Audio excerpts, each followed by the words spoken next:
Bismillahirrahmanirrahim. Alhamdulillahi rabbil alamin. Wa bihi nasta'in ala umur dunya waddin. Nastaghfiruhu wa nastahdihi wa natubu ilaihi wa natawakkalu alaihi. Wa na'udzu bihi min shururi anfusina wa min sayyiati a'malina. Man yahdihillahu فلا مضل له وهو المهتد ومن يضلل فلن تجد له وليا مرشدا ولا هاديا له.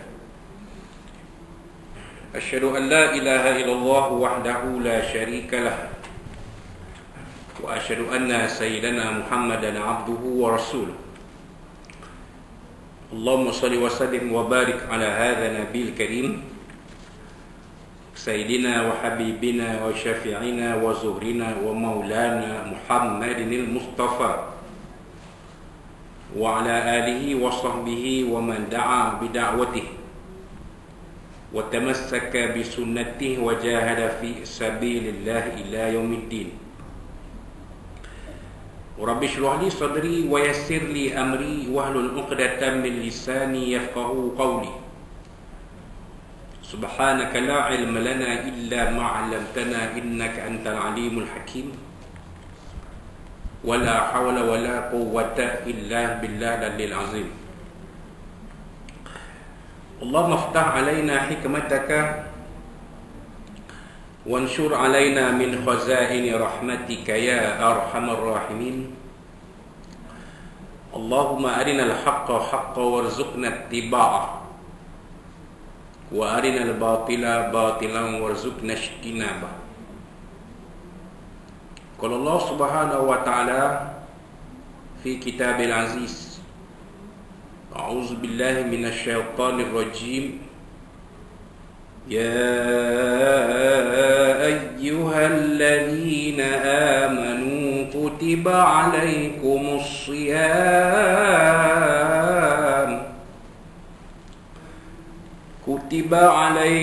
الصيام كما كتب على الذين من قبلكم لعلكم تتقون. صدق الله العظيم. وقال نبينا سيدنا محمد صلى الله عليه وسلم: بني الإسلام على 5: شهادة أن لا إله إلا الله وأن محمد رسول الله وإقام الصلاة وإيتاء الزكاة وحج البيت وصوم Ramadan, atau kama qala Rasulullah sallallahu alaihi wasallam. Tuan-tuan yang dihormati, Datuk Pahlawan Mio Farid Al-Atrash bin Wahid Kota Polis Perak, tuan-tuan puan-puan muslimin sekalian rahimakumullah, Assalamualaikum warahmatullahi wabarakatuh. Amma ba'd, ya, alhamdulillah, alhamdulillah, ya, pada tengah hari Khamis ini 14 Syaban 1443 Hijriah bersamaan 17 Mac 2022 Masih, kita panjatkan setinggi puji dan syukur kepada Allah Subhanahu wa taala yang memberikan kita sekali lagi kesempatan untuk menunaikan solat fardu zuhur berjemaah, dipimpin oleh tuan imam kita Al-Fadil Ustaz Ahmad Syahril bin Ramli hafizahullah ta'ala, dan juga Tuan Bilal kita Al-Fadhil Ustaz Adi Ruslan bin Tarmudi hafizahullah ta'ala. Terima kasih ucapkan kepada dua Ustaz yang menyempurnakan azan dan juga imam solat jemaah zuhur berjemaah sebentar tadi. Dan kuliah zuhur kita teruskan seperti mana biasa, dengan kita meneruskan kupasan kitab Safinatul Najah berkaitan dengan ibadah puasa, perkara fasal yang terakhir, fasal yang ke-8 yang terakhir dalam perbincangan mengenai ibadah puasa ini, yang mana ditulis oleh Syekh Rahmuddin Al-Bantani rahimahullah ta'ala.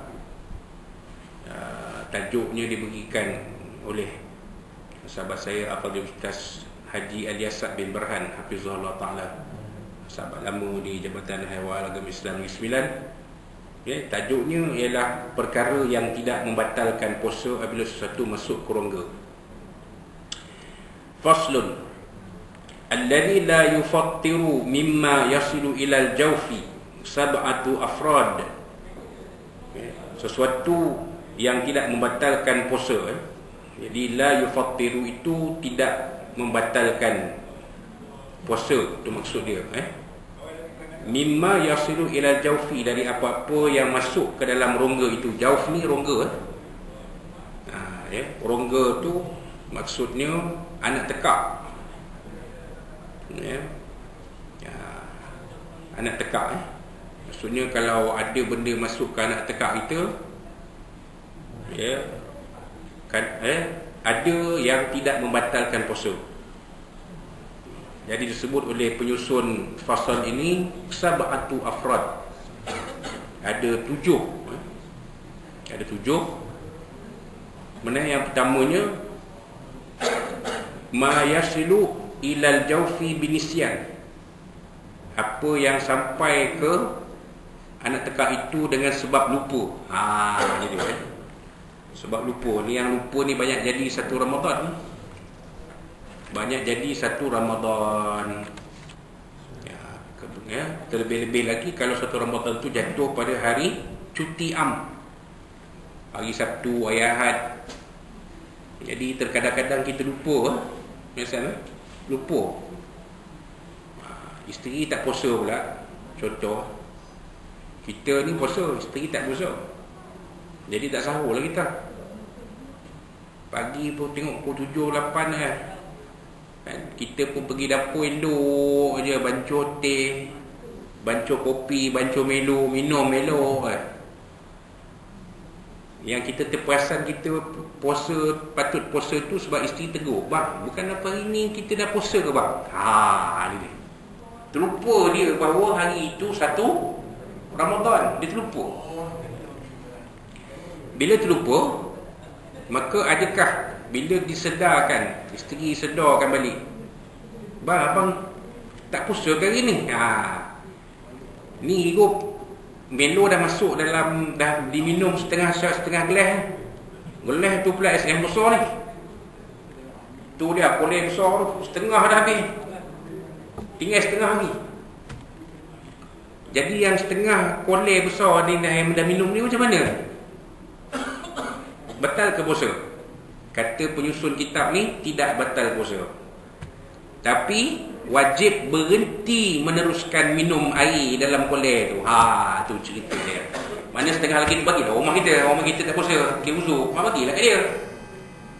Tu cerita tu pengetahuan yang hormati Datuk Datuk KP Perak. Tu cerita dia. Kalau Datuk ada soalan yang nak tanya, boleh tanya Datuk, ni last kuliah. Boleh tanya sambil lalu, tak ada masalah. Boleh tanya, insya-Allah kita akan cuba jawab. Malam tadi tanya lah. Malam tadi tanya kemarin. Okey. Jadi apa yang akan jadi pada setengah lagi air dalam kolej tu? Tak payah minum lah, wajib diberhentikan minum itu. Yang dah minum macam mana?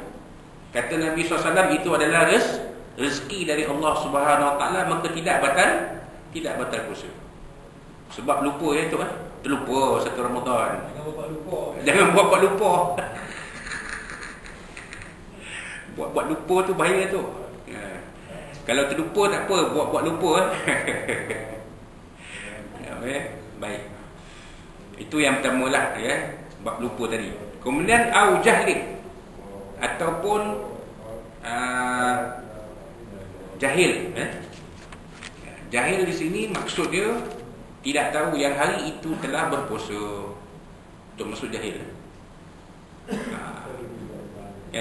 Yang mana jahil ini pada kebanyakan kita ghalibnya adalah mustahil. Kenapa mustahil? Sebab malam tadi dah diumum kan. Contohnya penyimpan besar raja-raja dah umum kan, menjunjung titah perintah pada kusri yang di Pertuan Agong dan juga dunia raja-raja. Kan? Dengan ini saya mengisytiharkan. Jadi mana kebanyakan kita tahu dah besok nak puasa. Mana boleh tak tahu. Melainkan kalau dia duduk jauh di tengah laut. atau di dalam hutan terputus hubungan. Itu mungkinlah. Kan? Dia tak puasa. Besok tu orang beritahu, kamu tak puasa ke semalam? Malam dah mula puasa apa? Saya tak tahu pula. Jadi macam mana keadaan itu? Contoh kan. Jadi jahil ini suatu benda yang mustahil sebenarnya, tapi kalaulah ianya berlaku, maka tidak batal puasa. Wallahu a'lam. Au ikrah, ataupun dipaksa. Dipaksa buka. Ini berlaku, ada berlaku. Di mana umat Islam dipaksa untuk makan pada siang hari Ramadan. Kalau tak makan, akan disumbat ke dalam penjara. Dia berlaku ni. Tuan-tuan carilah kat mana ada. Benda ni agak sensitif sikit bagi untuk sebut secara zahir. Tapi memang ini berlaku. Memang ada dipaksa. Dipaksa dipotong banyak, dipaksa membuka aurat, dipaksa makan pada siang hari Ramadan, dipaksa makan babi. Memang ada. Jadi kalau dalam konteks tadi dipaksa makan pada siang Ramadan, wahal dia puasa, dia dipaksa tak makan, mati, akan disembelih contohnya, akan dipenjarakan, akan disembelih, akan dibunuh. Jadi waktu itu kalau dah dipaksa makan, maka tidak membatalkan puasa, dia ke berpuasa juga. Macam tu. Ada kalau tengok ada umat Islam yang tertindas, mereka dipaksa makan pada siang hari Ramadan, memang ada. Kemudian wabi jarayani riqin bima baina asnanihi wa qad ajaza an majihihi li uzrihi. Apa dia tuan-tuan? Yang keempat ialah air liur yang mengalir di antara gigi-giginya, padahal dia tidak mampu untuk meluahkannya kerana penguzuran. Itu maknanya. Maknanya orang ni dia mungkin dia pakai apa tu? Dia boleh puasa tapi dia mungkin dalam hospital dia kena pakai yang apa tu kan? Brace tu. Jadi dia air tu melekat setelah gigi dia nak buang tak boleh. Maka ketika itu dimaafkan, tak ada masalah. Wallahu a'lam. Kemudian wama wasala ila al-jawfi wa kana ghubara tariqin. Apa yang masuk ke rongga tersebut adalah debu jalan. Jalan di tengah pekan adalah debu yang banyak, contohnya debu jalan masuk, kena masuk hinggap ke masuk dalam hidung kita pun sedut pula masuk ke rongga kan. Jadi benda itu dimaafkan kerana debu itu debu jalan, bukan sengaja. Kan debu tu berterbangan kan. Kalau di Malaysia ni mungkin tak berapa nampak lah. Tapi kalau di negara-negara yang kering seperti di Semenanjung Arab ataupun di negeri-negeri Sahara jadi jalan ni pun berdebu kan. Macam di Afrika jalan dia pun berdebu kan. Jadi debu naik. Bila debu naik itu sampai ke hidung, sampai hidung kita sedut masuk ke rongga kan. Rongga tekak kita. Jadi adakah membatalkan puasa? Tidak. Perkara itu dimaafkan. Itu cerita dia. Baik. Kemudian wama wasala ilaihi wa kana gharbalata daqiqin. Apa yang sampai kepada jauf ni, pada rongga ini adalah habuk tepung. Itu dia. Habuk tepung maksudnya dia ni bekerja di kilang tepung lah. Contoh di Malaysia pun ada kilang tepung kan.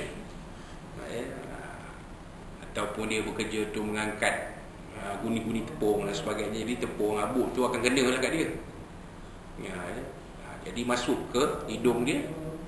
masuk ke rongga. Kan? Jadi kalau itu keadaannya, maka dimaafkan. Dengan syarat dia memang tak mampu, dah pakai mask pun masuk juga, contoh masuk ke hidung, dia terasa masuk sampai ke tekak debu kan, debu tepung tadi tu, maka dimaafkan. Tidak batal puasa dia. Ya? Itu cerita dia. Dan di sini berkaitan dengan habuk tepung ni pun ada sedikit kupasan lanjut, ya, sama ada debu jalan atau habuk tepung tersebut sedikit atau banyak, suci atau najis, dan sengaja membuka mulut atau tidak sengaja. Itu dia. Jadi maknanya kalau banyak batal puasa, kalau sikit tak batal puasa. Kalau suci tak batal puasa, kalau najis batal puasa. Kalau tak sengaja terbuka mulut tak batal. Kalau sengaja buka mulut, memang sengaja nak buka mulut, itu batal puasa. Begitulah ceritanya tentang debu jalan, habuk tepung tadi. Kan, kalau dia tak boleh nak elak, nak buat macam mana? Kan?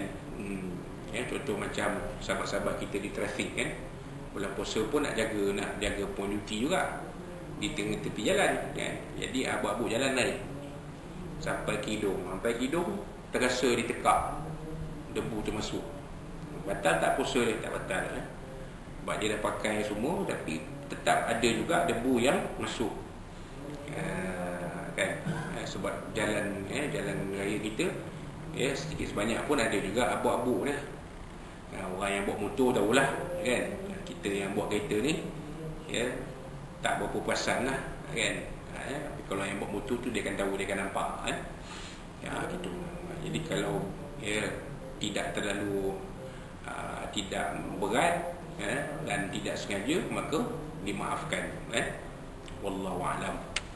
Kemudian yang akhir sekali, au zubaban ta'iran au nahwahu. Yang ketujuh, lalat yang terbang atau yang seumpamanya, maknanya serangga kan. Macam cerita labu-labi tu kan, lambu jadi Tarzan, dia pun bang, dia tak ada seru bang, macam bang, seru yang datang lalat dulu masuk dalam mulut. Contoh kan, tiba-tiba lalat masuk ngap kan, contoh maka batal tak puasa itu? Tak batal puasa itu kerana lalat yang terbang itu dia dah termasuk dalam rongga, termasuk dalam mulut itu. Contoh ataupun serangga, kadang-kadang serangga terbang masuk tanpa sedari, terasa dekat tekak, batal tak puasa? Tak batal tak puasa. Jadi ini dia 7 benda, 7 perkara yang tidak membatalkan puasa apabila sesuatu masuk ke rongga. Jadi kita ulangi semula. Pertamanya ialah lupa. Jadi kalau lupa, kata Nabi SAW, itu adalah rezeki Allah SWT. Yang kedua, jahil. Jahil ni tak tahu. Jadi perkara ni wujud, tetapi dalam konteks kita Malaysia adalah mustahil. Orang tak tahu. Yang ketiga, dipaksa. Jadi dipaksa ni macam kita sebut tadi, kalau dia dipaksa untuk makan pada siang Ramadan, dan dia tak redha, maka puasanya tidak batal. Kan? Itu yang ketiga. Yang keempat, air liur yang mengalir di antara gigi-giginya padahal dia tidak mampu untuk meluahkannya kerana keuzuran. Jadi air liur itu sampai ke tekak, maka tidak membatalkan puasa. Kemudian yang kelima, apa yang masuk ke rongga tersebut adalah debu jalan. Debu jalan sebenarnya kalau dah tak boleh nak elak, masuk juga, terasa masuk, maka tidak membatalkan puasa. Begitu juga dengan habuk tepung, supu juga jadi maknanya kalau kita dah sedaya upaya mengikuti Datuk, terima kasih Datuk, mengikuti SOP. Tak ada soalan lain Datuk Okey Datuk, terima kasih Datuk. Jadi kalau habuk tepung kita dah cuba elakkan tapi tak berdaya juga, maka apa yang masuk itu dimaafkan, maka puasa kita tidak batal. Itu cerita dia. Dan yang ketujuh, lalat yang terbang, ataupun serangga yang terbang masuk ke rongga kita. Kan? Kita tak sedar kadang kan, masuk kata kan, tak sengaja. Jadi tidak membatalkan puasa. Wallahu rasuluhu alam. Jadi itu dia. Habis kita membicarakan tentang fasal 8 fasal yang berkaitan dengan ibadah puasa. Jadi dengan itu kuliah zuhur kita tangguhkan buat seketika untuk menyambut bulan Ramadan, menyambut bulan Ramadan. Kita akan tangguhkan seketika kuliah zuhur kita, dan insya-Allah selepas hari raya Aidil Fitri kita akan sambung semula kuliah zuhur kita, membicarakan baki fasal-fasal yang masih belum dibincangkan dalam kitab Safinatun Najah ini, insya-Allah. Jadi sepanjang bulan Ramadan tiada kuliah zuhur, yang ada hanyalah program tadarus Al-Quran, dan juga solat tarawih sepanjang bulan Ramadan, insya-Allah. Jadi itulah saja untuk kali ini. Jadi kepada tuan-tuan dan puan-puan, kepada yang mati datuk, kalau nak ulang kaji kupasan berkaitan dengan ibadah puasa yang telah disampaikan dalam kuliah zuhur ni, bolehlah menonton semula rakamannya di dalam channel YouTube Surau Al-Falah IPK Perak. Jadi boleh lihat di sana, insya-Allah. Sebagai kita mengulang kaji, benda puasa ni tidak tahu kita puasa, cuma ilmu-ilmunya tu kita ulang kaji dari semasa ke semasa, supaya permasalahan ibadah puasa itu lebih jelas dan lebih terang hukumnya untuk kita ketahui dan amalkan sepanjang ibadah puasa kita pada bulan Ramadan nanti, insya-Allah. Jadi dalam kesempatan ini saya mengucapkan kepada tuan-tuan dan puan-puan selamat menyambut ketiban bulan Ramadan nanti pada awal bulan hadapan, bulan April nanti, insya-Allah. Mudah-mudahan puasa kita pada bulan Ramadan akan mendapat keberkatan dan ganjaran sebaik-baik dari Allah SWT. Dan pada malam ini, malam 15 Syaban, akan diadakan majlis bacaan Yasin sempurna malam nisfu Syaban. Jadi insya-Allah mudah-mudahan kita mohon pada Allah Taala kitab amalan kita yang akan diangkat kehadrat Allah SWT pada malam ini banyak mengandungi amalan-amalan kebaikan, dan mudah-mudahan apabila kita amalan baru dibawa turun, kita akan mampu mengisinya dengan lebih banyak lagi amal-amal soleh yang akan jadi bekalan menjadi wang ringgit kita ketika bertemu Allah SWT di pada mahsyar pada hari kiamat nanti. Sekian dulu untuk kali ini. Wallahu a'lam barakallahu fikum. Aku lupa lazat fa'azim li wa lakum. Wabillahi hidayah wa taufiq. Wassalamualaikum warahmatullahi wabarakatuh. Waalaikumsalam.